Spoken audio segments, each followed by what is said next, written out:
अभी परसों ही शायद एक भगत जी हैं, वो कह रहे थे रात्रि के दर्शन और उत्सव मना करके जा रहे थे और अचानक नींद आ गई। पूरी रात उनको लगा, अचानक नींद आ गई तो पार्श्व में बैठे हुए जनों ने सावधान किया, तो फिर गाड़ी से उतरे, मुख धोया। फिर ऐसा हुआ कि 15-20 मिनट सत्य कहते हैं, वो कह रहे थे हम धाम में खड़े हैं, एक शब्द भी झूठ नहीं बोल रहे, मुझे होश ही नहीं रहा और मेरी गाड़ी कैसे चलती रही। 15-20 मिनट बाद जब चेतना आई तो घबरा गए कि गाड़ी कौन चला रहा था। और जहां बहुत सी गाड़ियां आ जा रही, उनका निश्चित प्रभु मेरी गाड़ी बैठकर चला रहे थे। मैं एक शब्द भी झूठ नहीं बोल रहा, कोई बड़ाई की बात नहीं कर रहा। ये मेरा हृदय, कोई माने ना मान, वो कह रहे थे मेरा हृदय देख रहा था, मेरे प्रभु चला रहे हैं। उत्सव करके रात्रि का दर्शन पूरा और फिर गए तो अचानक एकदम ऐसी नींद की स्थिति। अच्छा, दिन की दिनचर्या अपनी गृहस्थों की होती है और रात में पूरा यहां जगे तो फिर सर्वतो भावेन आप प्रभु के प्रति समर्पित है, वो आश्चर्य जीवन मंगलमय हो जाएगा। मान लीजिए एक बार श्री नारदानंद सरस्वती जी महाराज नैमिषारण्य के कहीं संतों की संगोष्ठी में जाना था, बहुत दूर, बहुत विद्वान वेदांतदर्शी ब्रह्मबोध संपन्न महापुरुष थे नारदानंद सरस्वती जी महाराज। रास्ते में गाड़ी खराब हो गई, जहां कई कई किलोमीटरों तक कोई नगर नहीं, कोई। अब वहां संतों की सभा में पहुंचना था, कैसे? तो दंडी सन्यासी थे, तो उनका देखो ये बात किसी से कहना नहीं, ऐसे रखा दंड नारायण को और कहा स्टार्ट करो। स्टार्ट हो गई गाड़ी। जब लक्ष्य में पहुंची दंड नारायण को हटा लिया। कोई दुर्लभ नहीं है। अनंत ब्रह्मांडों को जो अपने संकल्प से चला रहे हैं, वो एक हमारे जीवन के रक्षक हो, ये कोई आश्चर्य की बात नहीं है। शरणागत के लिए कोई आश्चर्य नहीं है। वो देहातीत स्थिति एक क्षण में प्रदान कर सकते हैं, हमें कल्पों लग सकते हैं। इसीलिए यहां कहा नमो नित्यम वृंदावन तरुलताभ्या करुणया। वृंदावन की लता खग मृग पशु पंछी, वृंदावन के रसिक जन, वृंदावन वासी जन, ये सब करुणामयी लाडली की करुणा स्वरूप है। ये हम पर दया करें। किरंतिभ्या, इनकी कीर्ति का गान करें, इनके दर्शन करें, स्पर्श करें, इनकी बातें सुने और स्मरण करें तो विभांतिभ्या पावे प्रकृति रस सारात्म महसा। प्रकृति रस से परे जो सार तत्व है, परम रस प्रेम, वो तुम्हारे हृदय, और प्रेम ही देहातीत स्थिति प्रदान करता है। चाहे आत्मरति बोलो या प्रिया प्रीतम की रति, माने प्रेम या आत्म प्रेम, तो इतना गाढ़ अवस्था की अवधूत स्थिति शरीर की शुद्ध ही नहीं है। प्रेम प्रियालाल के प्रकट रूप में इतना प्रेम, शरीर शुद्ध ही नहीं है। शरीर शुद्ध छूटना कोई कठिन बात नहीं है। एक उदाहरण में पूज्य भाई जी ने लिखा कि एक कोई वंदना कर रहे थे, तो उनका नियम होता है कि जिस समय उनका समय हुआ वो अपनी वंदना करते हैं अपने ईश्वर की। तो रुमाल बिछाई और वंदना कर रहे थे। तो कोई नवयुवती किसी अपने प्रीतम से मिलने के लिए जा रही थी, जहां नियति स्थान था। वो उसके ध्यान में भाव में भरी उसको लांग के चली गई। वो रास्ते में ही कर रहे थे। अब वो वंदना करके देखा कि वही स्त्री कुछ क्षण बाद लौट के आ रही। तब कहा, क्यों, तुम्हें इतना ज्ञान नहीं कि मैं वंदना कर रहा था और तुम हमारे को लांग के चली गई? कब? बोले अभी थोड़ी देर पहले। आप वंदना कर रहे थे, किसकी? बोले अपने मालिक की, आराध्य देव की। हम तो एक नाशवान शरीर के राग में थी, तो इतने बड़े तुम हमें नहीं दिखाई दिए, लांग के चली गई, और तुम अनंत ब्रह्मांडों के मालिक की वंदना कर, तुम्हें पता चला कि मैं तुम्हें नांग के चली गई। क्या वंदना कर रहे थे तुम?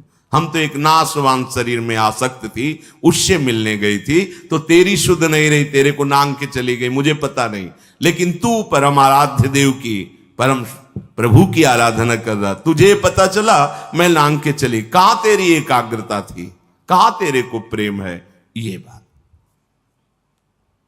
देह शुद्ध भूलना कोई बड़ी बात नहीं, बड़ी बात है तन्मय हो जाना। हमारा राग एक जगह एकत्रित हो जाए, गलत जगह एकत्रित होगा, विनाशी जगह में एकत्रित होगा, तो परिणाम में गलत और विनाशी हाथ लगेगा। इसीलिए इस अमूल्य प्रेम को प्रभु के नाम रूप लीला धाम में समर्पित करना चाहिए। ये महिमा धाम की कृपा से प्रकट होती है। देहातीत अवस्था देखा गया है महापुरुषों के जीवन में। श्री भोलानाथ जी महाराज बहुत ही पढ़े लिखे, लौकिक विद्या के भी पारंगत विद्वान, मन में श्री प्रिया प्रीतम राधा कृष्ण के प्रति आकर्षण, जब सर्वस्व छोड़कर वृंदावन आए। देखो, निश्चय में बड़ी सामर्थ्य होती है। वृंदावन आकर उन्होंने निश्चय किया कि मेरे जीवन का लक्ष्य अब है श्यामा श्याम की प्राप्ति। बहुत धैर्यपूर्वक निश्चय करना चाहिए। उपासकों से जब एकांतिक वार्ता होती है किसी किसी उपासक से, तो जब वो प्राकृतिक आकर्षण में दुखी दिखाई देता है, तब लगता है कि कृपा के प्रवाह में परमार्थ में तो आ गया है, पर इसका निश्चय नहीं है। क्योंकि निश्चय ना होने के कारण भोगाकर्षण में वो जलता है और चाह करता है भोगों की। तो उसको लगता है कि ये लोग बड़े भाग्यवान हैं जिनके पास जिन भोगों की मैं चाह कर रहा हूं, उन भोगों को भोग रहे हैं। ये बड़ी ही निंदनीय बात हृदय में बैठती है। बड़ा जीवन जलनमय हो जाता है, क्योंकि परमार्थ का निश्चय नहीं, पथिक परमार्थ का, और भोगों के प्रति महत्व बुद्धि, सुख बुद्धि।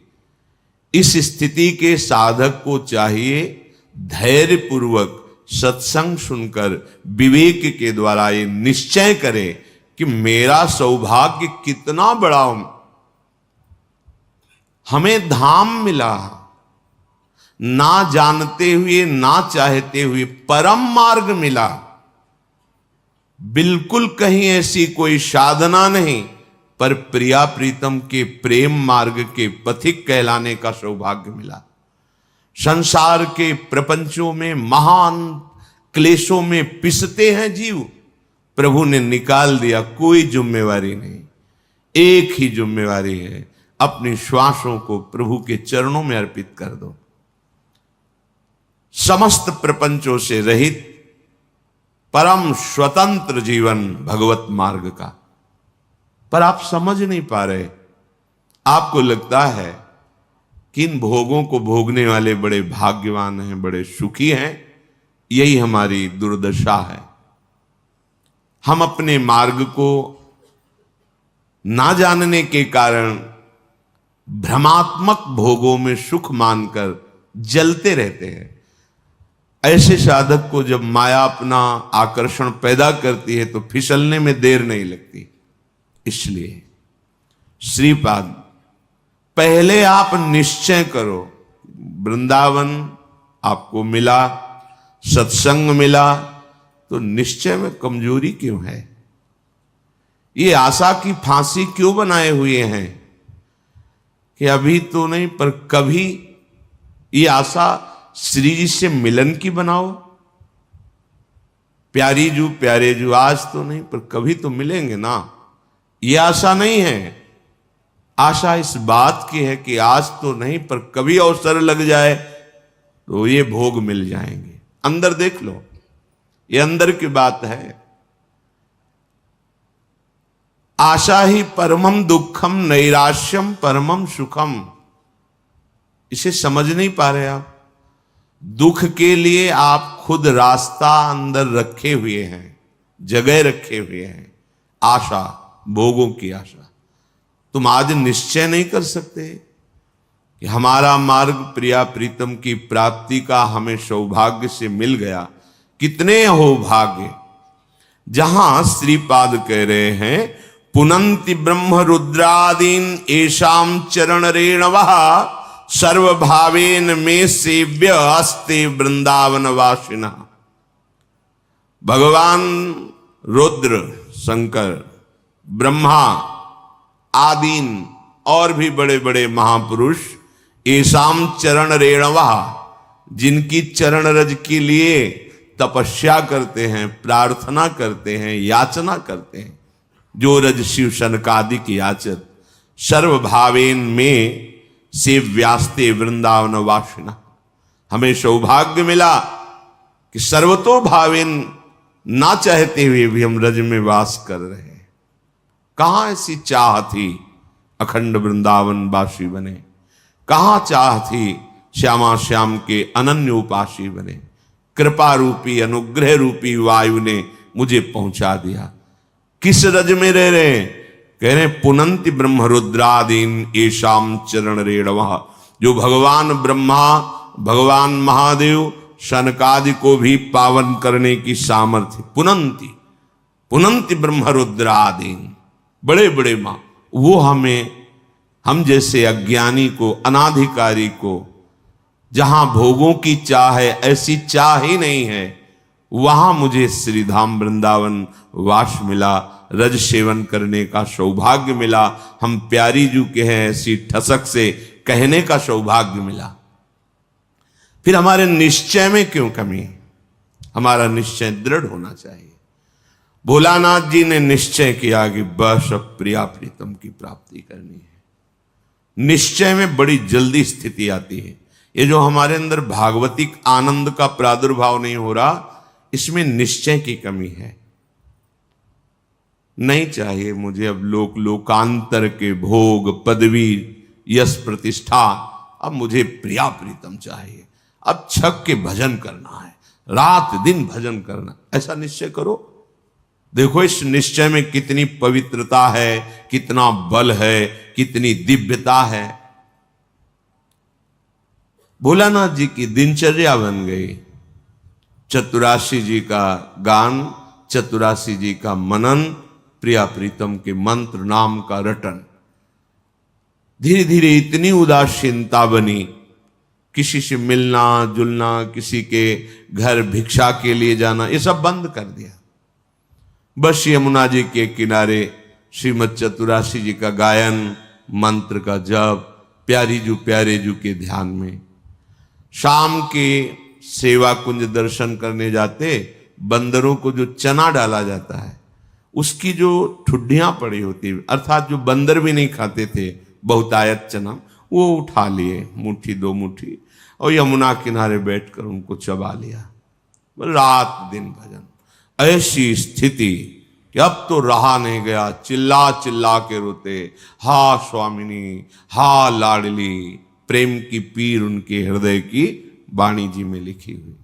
हा लाडली, हा प्रियाजू। ब्रजवासी जन सुनते तो प्रार्थना करते प्रियाजू से कि अगर हमारे कोई सुकृत है तो लाडली आप प्रसन्न हो जाओ, बाबा को दर्शन दे दो। इतनी विकलता, इतना रुदन। दिन राधा वल्लभ जी के श्रीअंग के दर्शन करने गए, भाव में भरे निहार रहे थे। होली उत्सव चल रहा था। प्रियाजू के पार्षद बड़ी बड़ी पिचकारियों से रंग डाल रहे थे। अहोभाग्य होता है जिनके ऊपर रंग पड़ता है। संसार का रंग तो पड़ ही रहा है। अहोभाग्य उनके जिनके सामने प्रभु विराजमान है, और फिर उनके पार्षद जन उन्हीं कर कमलों से, जिनसे श्रीअंग सेवा करते हैं, वो रंग डालते हैं, गुलाल डालते हैं। समीप ही थे, भर की पिचकारी मारी लीला श्री जी की, उनके कान में सीधे गई, पर्दा फट गया, रंग युक्त जल अंदर। जो श्रीपाद कह रहे जीवन नेव मृत प्रायो देहादौ निरहम ममा। देह भाव से अतीत अहमता ममता शून्य स्थिति प्रेममयी। अब वो जल पीड़ा देता है, पक जाता है, फिर उसमें कीड़े पड़ जाते हैं, कोई किसी से नहीं कहना। सेवा कुंज दर्शन करने गए तो ऐसे कीड़े निकल, जब लोगों ने देखा तो उनका, अरे बाबा तुम्हें तो बड़ा कष्ट है। कुछ नहीं, श्री जी की लीला है ऐसा। नहीं नहीं, उस समय मथुरा जाना पड़ेगा। बहुत जब प्रार्थना, राजी हो गए, ये भी श्री जी की लीला। रोग रूप से प्रभु आए हैं तो औषधि रूप से उनकी पूजा हो, ले गए। मतलब डॉक्टरों ने देखा, कहा इनका तो बड़ा ऑपरेशन होगा, क्योंकि सड़न हो गई बहुत दिन से। उनके पास जो निज जन सेवा में बनकर गए थे, उन्होंने कहा आपके कान का ऑपरेशन होगा, आपको बेहोश करना पड़ेगा, ये ऐसे नहीं होगा। तो उनका नहीं, आप 30 मिनट पहले बता दीजिए आके, बेहोश की जरूरत। बोले बहुत कष्ट हो उसमें बेहोश कर, बोले आप बता दीजिए। तो लोगों ने डॉक्टरों से कहा कि स्थिति प्रज्ञ महापुरुष हैं, स्थिति प्राप्त महापुरुष हैं, ये जैसा कहते हैं वैसा ही करो। वो आए, उन्होंने कहा कि अब 30 मिनट बाद ऑपरेशन होगा। श्री हरिवंश राधा राधा गए। वो डॉक्टर आए ऐसे कि ऑपरेशन के कुछ देर बाद बाबा बाबा श्री हरिवंश, जैसे सो के उठे, श्री हरिवंश राधा राधा राधा, तो हो गया ऑपरेशन। अच्छा उठे, चल। आश्चर्यचकित सब नर्स डॉक्टर, क्या है ये, शरीर का ऑपरेशन हो रहा है, आप श्री जी की सेवा में हैं, भाव देह से क्या फर्क पड़ता है। ये स्थिति। नमो नित्यम वृंदावन तरुलताभ्य करुणया कीरंतिभ्या सर्वान पिच पुरुषार्थान सकृदपि विलोकात। यहां देखना भजन है, विलोकात, यहां की लताओं का दर्शन। यहां आप आए हैं, आपको पता नहीं कि ऐसे महापुरुष का स्पर्श हो जाएगा, सारे दुष्कृत आपके नष्ट हो जाएंगे। आप भीड़ में चल रहे हैं, कौन किस कोटि का भजनानंदी है, ये बाहर से थोड़ी दिखाई देता है। ये प्रेमियों का देश है वृंदावन। पता नहीं किस पर दृष्टि पड़े, कितनी ऊंची स्थिति का वो प्रेमी महात्मा गृहस्थ भेष में दिखाई दे रहा है, पागल भेष में दिखाई दे रहा है, या विरक्त भेष में दिखाई दे रहा है, कोई आपको आकर्षण नहीं लग रहा, पर प्रिया प्रीतम की बहुत ऊंची प्रेम स्थिति में है। इनके दर्शन का, इनके स्पर्श का, इनके सानिध्य का देवर्षि नारद जी कह रहे अमोघस्य। भाई जी ने कहा जैसे आप सो रहे हैं और सूर्य उदय हो गया है तो अंधकार नष्ट हो गया है, पर आपको पता तब चलेगा जब नेत्र खुलेंगे। ऐसे ही महापुरुष का संग हो गया, अब आपका तो कल्याण निश्चित है, पर आपको पता तब चलेगा जब आपके अंदर वो कल्याण स्थिति जागृत हो जाएगी। बिलोकात, वृंदावन को देखना, ये प्रेम प्रदान करने वाला है। कहां से आ रहे, वृंदावन का दर्शन करके। ये भावना मत लाओ यहां बड़ी बिल्डिंगें हैं, ये सब भौतिक बातें माने। धाम नाम रूप लीला चिदानंद है, ये है। गिरिराज जी वही है ना, रजरानी वही है, बहुत कुछ यहां सब चिदानंद है। अपने भाव दूषित है इसलिए पकड़ नहीं पा रहे। विलोकात, दर्शन करो वृंदावन का। देहातीत स्थिति कैसे प्राप्त होगी? बिलोकात, संस्पर्शात, यहां की लताओं का स्पर्श, रजरानी का स्पर्श, स्वाभाविक वायु बड़े बड़े महापुरुषों का, यमुना रसरानी का, बिहारी बिहारिंजू का स्पर्श करके आपके शरीर को स्पर्श कर रहे। बड़े बड़े तीर्थों के अवगाहन से जो बात नहीं बनेगी वो यहां की वायु हवा बना देगी। ये वृंदावन की वायु है। स्पर्शात, यहां की रज, यहां की लताएं, यहां के खगमृग पशु पंछी, यहां के रसिक जन, स्पर्श हो ही जाएगा, बाह्य और आंतरिक दोनों हो जाएगा। कथनाच, वृंदावन का नाम, वृंदावन की जय घोष, वृंदावन धाम की प्रिया प्रीतम का नाम, उनकी जय घोष यहां स्वाभाविक होती रहती है। जय जय श्री राधे, वृंदावन धाम की जय। बार बार यहां तुम्हें चलत फिरत सुनियत यह है, श्री राधा वल्लभ लाल ऐसे वृंदा विपिन में बसत रहो सब काल। यहां चलते फिरते बिल्कुल आप एक भी नाम न जप करें तो भी यहां भजन होने लगेगा। यहां का प्रभाव है। यहाँ फिरे स्वार्थ आपने भजन गए फिरे बाँ, भजन आपको पकड़ लेगा, आपको भजन पकड़ लेगा। भजन गए फिरे बाँ, कथनाच श्रवणाच, वृंदावन की महिमा सुनना, वृंदावन की महिमा कहना और स्मरण तो स्मरण करना। कई बार सत्संग में कहा है, जैसे आप यहां आए हैं एक दो दिन के लिए तो अपने मानस कैमरा को बहुत संभाल के रखिए। यमुना रस रानी की शोभा भरिए, बिहारी जी के श्री अंगों को, राधा वल्लभ लाल राधा रमण जी के श्री अंगों को एकाग्रता पूर्वक देखिए। बैठा लिए अपने मानस कैमरा पे वो छवि, वो शोभा, वो झांकी। आप एक एक चीज वृंदावन की भर के ले जाइए हृदय में और फिर कुछ मिनट एकांत बैठकर दर्शन कीजिए। धीरे से पहुंचिए एकाग्रता पूर्वक। अब बिहारी जी के गेट में गए, डेहरी में प्रणाम किया, अब आंगन में पहुंचे, बिहारी जी को दर्शन कर रहे हैं। आह कैसे बिहारी। अब राधा वल्लभ जी पहुंचे, अब राधा रमण जी पहुंचे, सेवा कुंज गए, निधिवन राज गए, अब परिक्रमा दे रहे हैं, अब यमुना रस रानी का आचमन कर रहे हैं, अवगाहन कर। वृंदावन को चिंतवन यह दीप उर्बार, कोटि जन्म के अघतमह काट करे उज। करोड़ों जन्मों के पाप नष्ट हो जाएंगे, कुछ लेना देना नहीं। अपने अंदर ये चिंतन भर लिया और एकांत में चिंतन कर रहे हैं, आपका शरीर कहीं छूटे, आप वृंदावन ही आएंगे, आप प्यारे जू को ही प्राप्त होंगे। स्मरण तो स्मरण करना।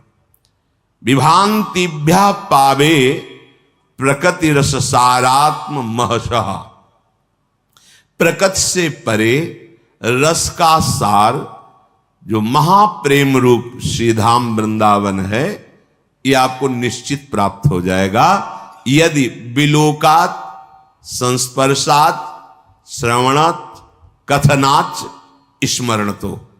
श्रीपाद देहातीत स्थिति प्राप्त करने का साधन बता रहे हैं। नमो नित्यम वृंदावन तरुलताभ्याम, प्रणाम करो वृंदावन को और उल्लसित हो, ओहो वृंदावन आया हूं, कितने अहो भाग्य।